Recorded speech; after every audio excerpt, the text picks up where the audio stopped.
Okay, so today is section 3.6. It's all about perpendicular and parallel lines. You're going to learn a couple properties. We're going to use them to show that lines are parallel. Goes right along with what we did yesterday. Yesterday was all about different ways to prove parallel lines. Same idea today. So a quick challenge. Draw a line, draw a dot above it. Do it.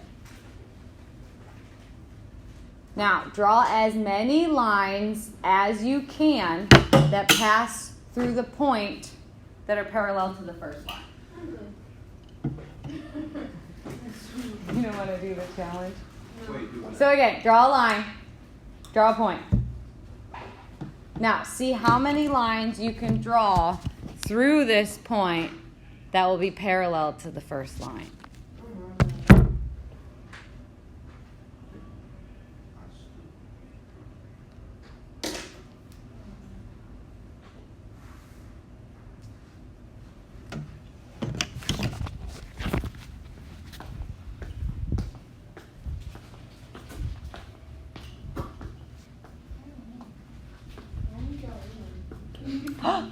Only have one. That's actually the correct answer. So there is only one. Good job. There is only one parallel line that you can draw through a point parallel to another line. Okay? That was the challenge. So the trick would be like if you did one that was like slightly, you know, they would eventually intersect like over here somewhere. Did you just draw it like right below it? No. That's not really through that point. That's not what I did. What'd you do? I didn't really understand the... Oh, you drew a transversal. Yeah, so that line's not parallel, but we see that a lot. But the one that's actually parallel is just one. Did you do one perpendicular? No? No. I did mine just like yours. Oh, I'd have to come look at that. I will. Okay, so here is our first postulate, and you guys actually nailed it. Parallel postulate. Write this down. If there is a line and a point not on the line, there is exactly one line through that point parallel to the given line. Yep, you should already have this diagram because that's like the challenge, right? So the diagram already exists in your notes. You're just writing the postulate. So the perpendicular postulate is very similar to the parallel postulate. If there is a line and a point not on the line, there exists only one line through the point perpendicular to the given line. So parallel, you have to run in the same direction as the original line. This is the complete opposite direction. We are going right through at a right angle. Once again, if you add any tilt, you're not lining up correctly. Okay? If you tilt it a little bit, this is no longer a right angle. So there's only one possible way to draw a perpendicular line through a point when you have a given line. So this next one, just write what's in this box. It sounds kind of crazy, but I'll explain it after you draw it. Or after you write it, I mean.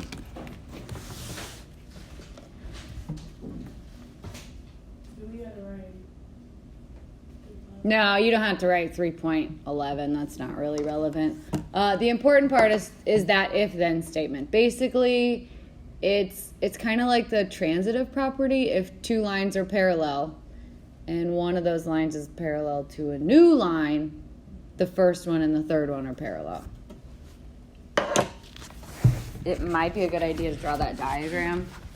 So they're saying if these two are parallel, right?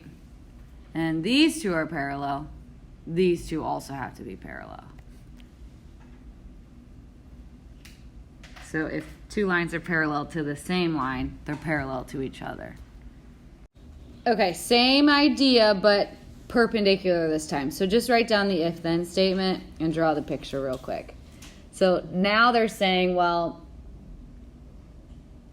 if two lines make a right angle, they're perpendicular, right?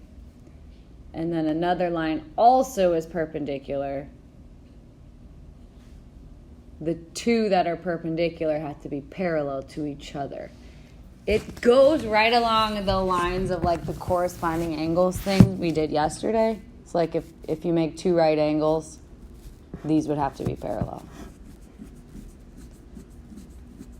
So if two lines are perpendicular to the same line, they're parallel to each other. All right, so we have two examples on the board. Example 1, I'm going to make that example 1A and example 1B. This says, using the given information, explain if line A is parallel to line C. So you can just write the explanations with me, kind of like we did yesterday, just to practice what they should look like. So the first one says that line A is parallel to line B, and line B is parallel to line C. Yes. We're asked if A and C are parallel to each other. Yeah. So the answer would be yes. Do you think you know the reason? Because they don't touch. You can't say no because they look parallel, or no because they don't touch. No, because they're not crossing. You're almost. Because they're pointing the same way. So our reason would be that both lines are parallel to the same line. And in this case, it's line B. So I'm going to say, yes, both lines are parallel to line B.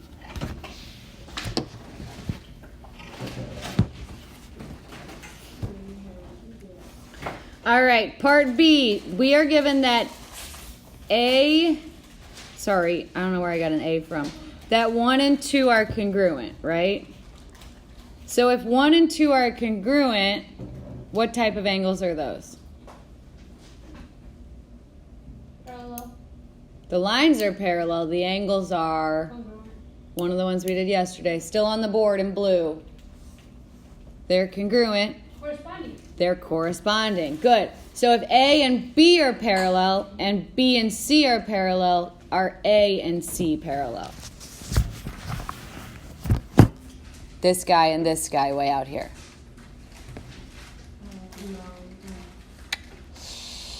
Oh, yeah. So if they're both parallel to B, are they parallel to each other? I don't know. No.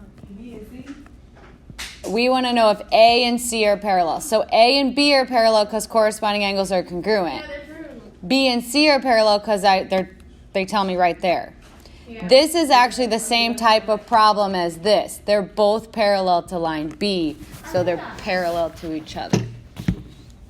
So we got it. So yes, same thing. Both lines are parallel to the same line. And here it's line B.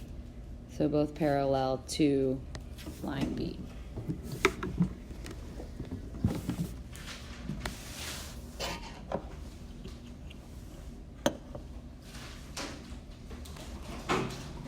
All right, are we good? Yeah.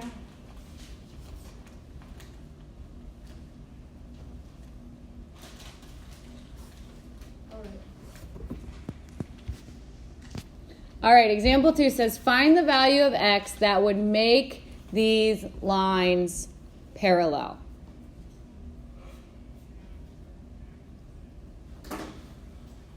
Any ideas? What do I need this angle to be to make the lines parallel? 180. The whole angle 180? 180.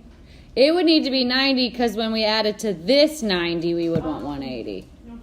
So if they're both right angles, the lines would be parallel because they're both that would make both lines perpendicular to line WY. So we need to make 12x minus 6 equal to 90.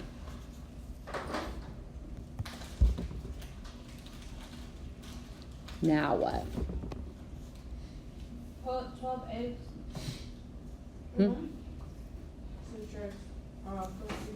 Yep, add 6 to both sides, so 12x equals 96. And then 12 divide the 12 to the 90. Awesome. We get that x equals 8. Same idea here. We want to find the value of x that would make the lines parallel. So here we have perpendicular. Basically, what would x have to be to make these two lines perpendicular? The X in the box that you just drew? Mm-hmm. 90. Well, the 15x would have to be 90, right? Yeah. And then we can solve for the x. 6.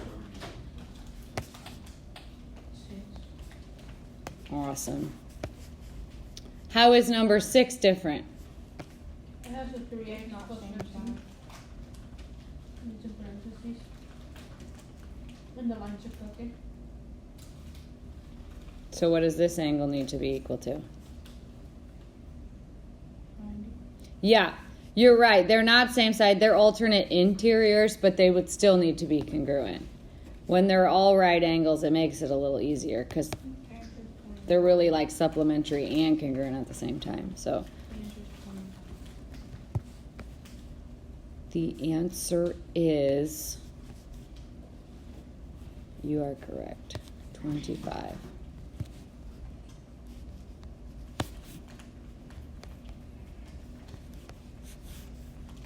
Awesome. Whoa, sorry. Keep dropping this.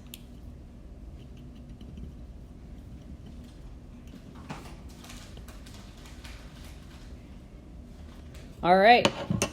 What did we learn about today?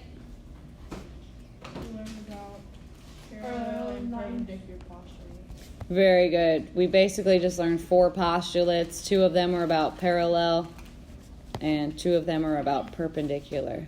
So we learned about parallel and perpendicular postulates. Awesome. All right, tomorrow it's the last section of chapter 3. It's actually completely different than anything else we've done in chapter 3. It's actually a section that I rather enjoy. So we'll do that on Thursday, and then we'll take a little break for an art project, and then we'll finish the chapter up next week.